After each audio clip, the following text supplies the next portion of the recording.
اہل بدعت سے استفادہ کے تعلق سے کہ اگر اہل بدعت کا بدعت بتا کر اور اس سے برات کا اظہار کر کے ہم لوگوں کے سامنے یا اہل علم کے سامنے ان سے استفادہ کیا ہوا علم بتا سکتے ہیں.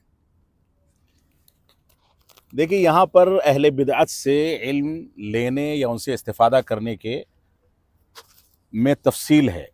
اہل بدعت کی جو نوعیت ہے، بدعت کی جو نوعیت ہے، اس کے لحاظ سے اس کا فیصلہ کیا جائے.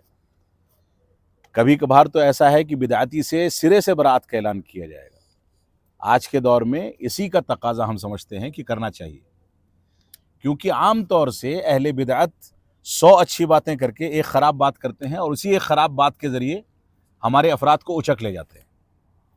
لیکن کبھی کبھار ایسا ہوتا ہے کہ کسی کے ہاں سوء فہم کی بنیاد پر کوئی بدعت ہے، ہلکی پھلکی بدعت ہے، تو ایسی صورت میں اہل علم کا طریقہ یہی ہے کہ تنبیہ کر دی جائے اور کم از کم عوام کو اس سے وابستہ نہ کیا جائے. یہاں پر بلکہ میں قصیم سے آتے ہوئے میں راستے میں کچھ چیزیں تلاش کر رہا تھا کہ کیا یہاں پر گفتگو کی جائے، تو وہ نظر سے وہ اقوال گزرے میں نے جو ذکر کیے ہیں، تو اس کے بعد سے میرے ذہن میں کئی مرتبہ یہ سوال آیا کہ یہ ذکر کرنا چاہیے کہ نہیں کرنا چاہیے.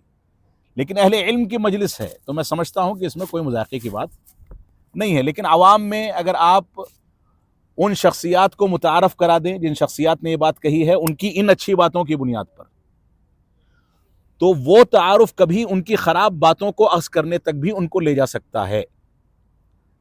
اسی وجہ سے میں نے بات مبہم انداز کی ہے، میں نے وہاں تذکرہ بھی نہیں کیا کہ وہ معاملہ کس کا ہے. یہ احتیاط کے تقاضے ہیں اور حالات دیکھ کر کے انسان کس جگہ پر کون سا احتیاط کرے وہ اس کی ذمہ داری ہے. اور اصل تو یہی ہے کہ اہل بدعت سے برات کا اور عداوت کا اعلان کیا جائے گا، ان سے دوری اختیار کی جائے گی. یہی منہج سلف کا اصل ضابطہ ہے. اب بدعت کی نوعیت کے لحاظ سے اس میں فرق ہو سکتا ہے.